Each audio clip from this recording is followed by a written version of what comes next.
I am Katy Ward. I'm a Storybrand certified guide and copywriter, and I'm a guest expert for Starter Cookie. Today, we're talking about why storytelling is so important for your business and for your brand. And I'm going to talk about it in three parts: attention, relationship, and fanfare. Those are kind of the three ways I'll share why it's so important.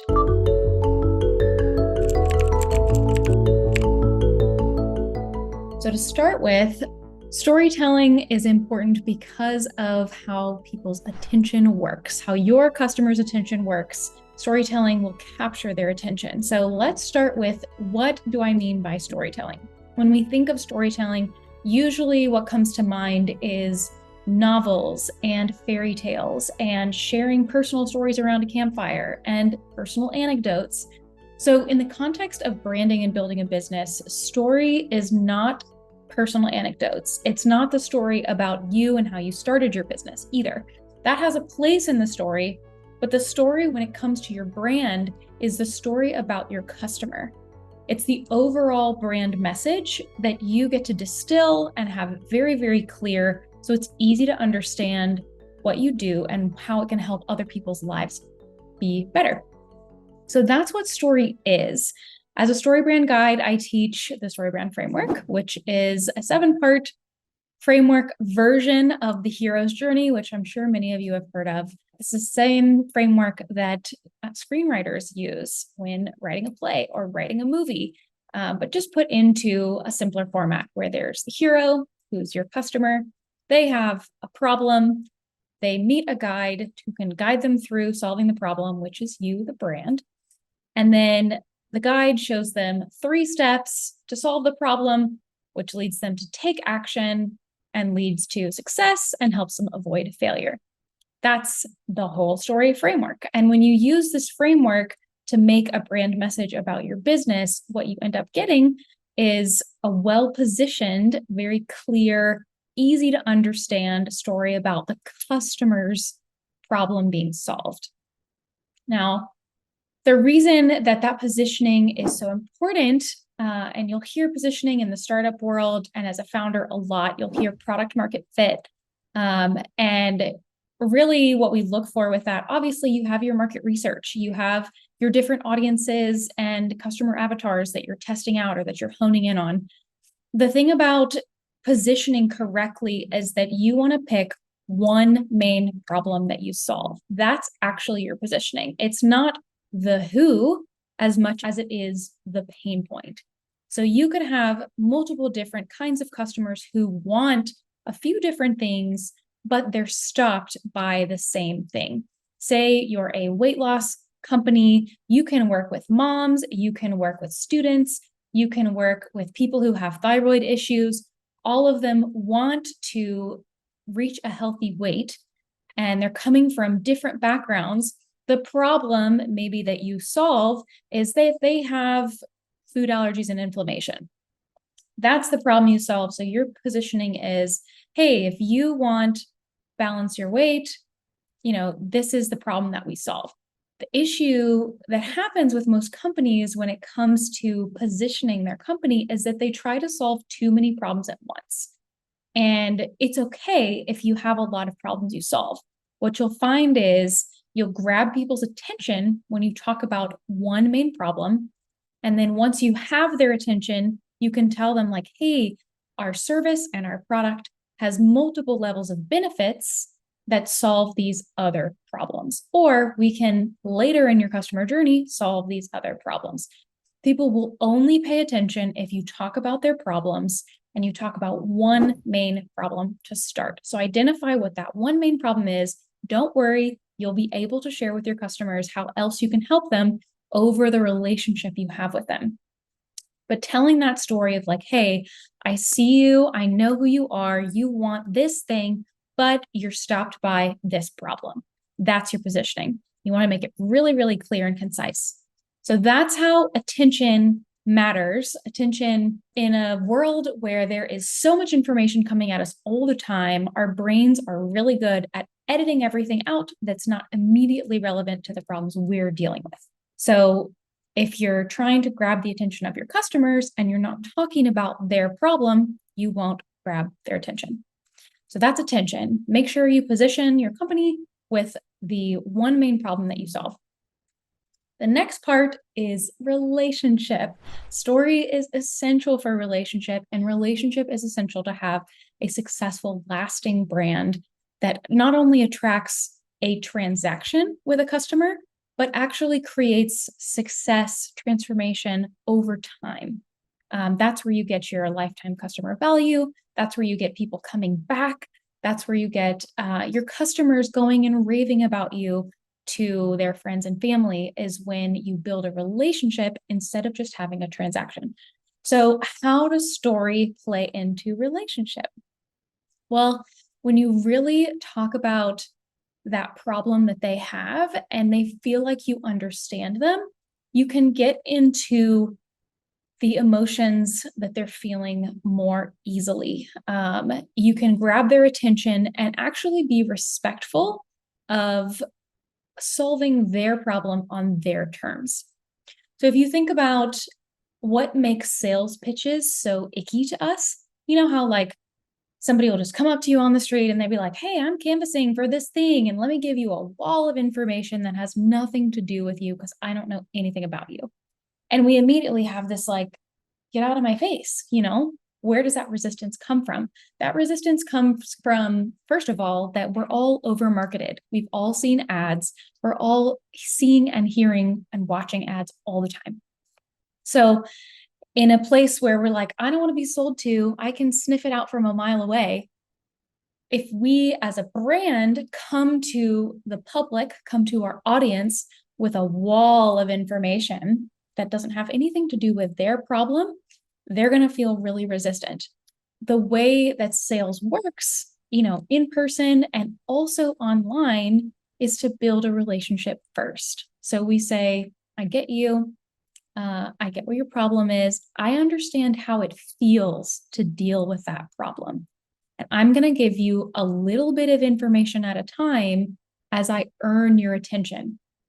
We want to give people information at the rate of their attention. So that's how you see, I'll use Noom as an example. Noom is a weight loss company that when you go to their site, they give you a survey. It's like a quiz. This is how it used to be anyway. They'll quiz you on your different lifestyle habits, what you want, different needs. And instead of dumping their entire process of how to help you lose weight and get healthy on you all at once, they ask questions about you. So you end up going through this whole quiz. We love quizzes because we're like, ooh, they're going to tell me a solution based on exactly what I need and who I am. And then they just give you a little bit of information. Try this little thing first, and then try this program, and then try our longer program. And they build a relationship over time instead of just saying, you need to learn everything there is to know about nutrition, no matter where you're at in your journey. That wouldn't work, right? So the more you can build a relationship into your marketing and your branding and give people small doses of information at a 5th grade reading level over time, then you'll be able to keep people's attention, build that relationship, and build trust. You as a guide that's what you need to do, is build trust to solve their problem. So customer is the hero, you're the guide, you're offering to solve the hero's problem, guide them to the solution, and you get to earn their trust through relationship. Your brand story, the story about their problem, if you make it very clear and easy to understand, and really about how they're feeling and those pain points, you'll be able to build a relationship and avoid overwhelming them with too much information. So that's relationship. Technically, a little note about relationship. If you think about your online presence, your website can be like your hello greeting card. You don't want to put too much information on the front page of your website, because what will happen? It will not get read. No one will read it. So a relationship looks like a first touch point on social media or however you drive leads to your website. And then a website that has very clear messaging about what you sell, how does it make their life better, what do they do to buy? That's your website. And then they download a lead generator. They start getting emails from you. And in the emails or in a webinar, continue the relationship with them and give them just one extra dose of information. You give them a testimonial. You give them a little bit more about your offering. You give them a little bit about who you are and what your values and purpose is. Just one at a time. And you can relate the companies that you like, you've learned about them over time. And the more you learn about them, the more you love them. That's relationship. Okay, let's go to the third part of why story is so important for your business.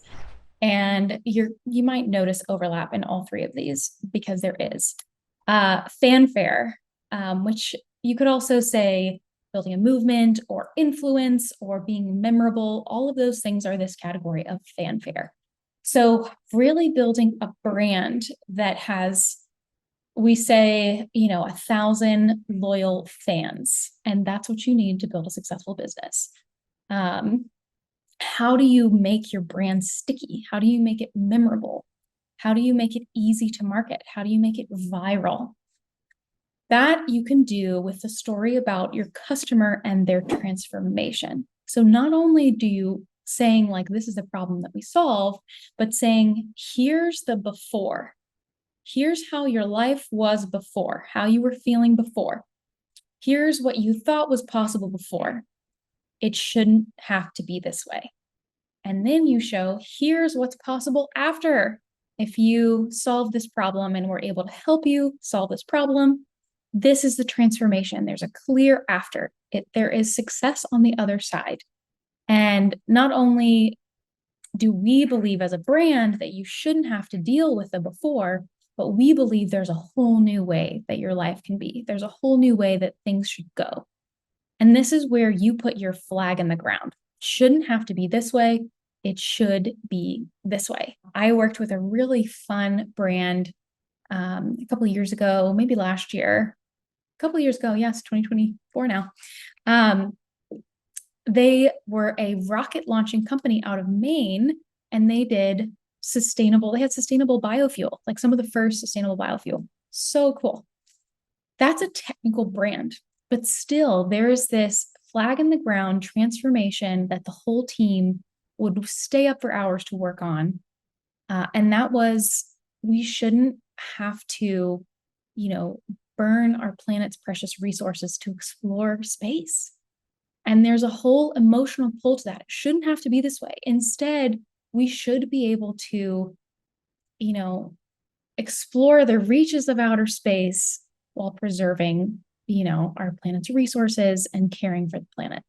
And that paradigm shift for their team, the before and after, and that value proposition was really, really compelling.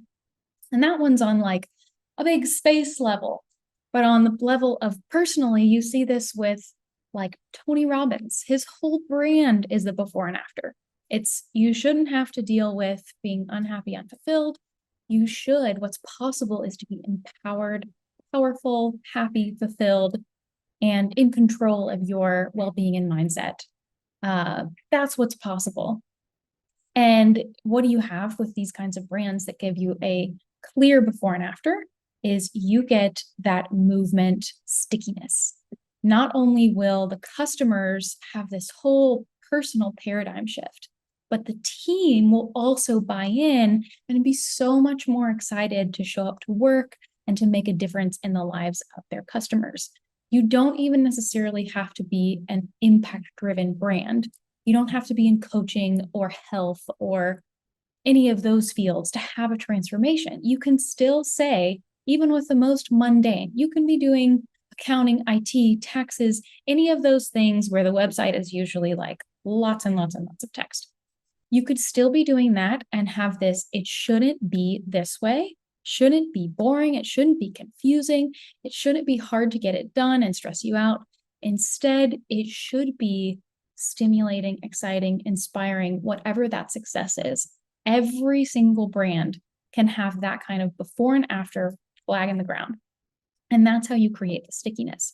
So you can do that with stories about the customers and also painting this vision of what could the future be like? How could it be different? What is the paradigm shift?